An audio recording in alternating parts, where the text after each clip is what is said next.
بسم اللہ الرحمن الرحیم۔ حضرت ابوبکر صدیق نے پرانے کپڑوں میں اپنا کفن بنانے کی وصیت کیوں کی تھی؟ حضرت عائشہ صدیقہ فرماتی ہیں کہ مرض الموت میں ابوبکر کے پاس پہنچی تو انہوں نے پوچھا، تم نے نبی پاک صلی اللہ علیہ وآلہ وسلم کو کتنے کپڑوں کا کفن دیا تھا؟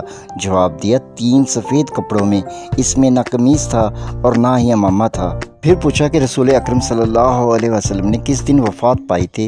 عرض کیا، سوموار پیر کے دن وفات پائی تھی۔ پھر پوچھا، آج کون سا دن ہے؟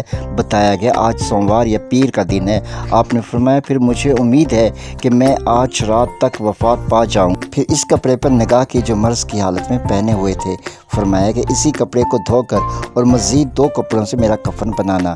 عرض کی گئی کہ یہ تو پرانا ہے۔ پھر آپ نے فرمایا، زندہ لوگ نئے کپڑوں کے مرنے والوں کی نسبت زیادہ مستحق ہیں۔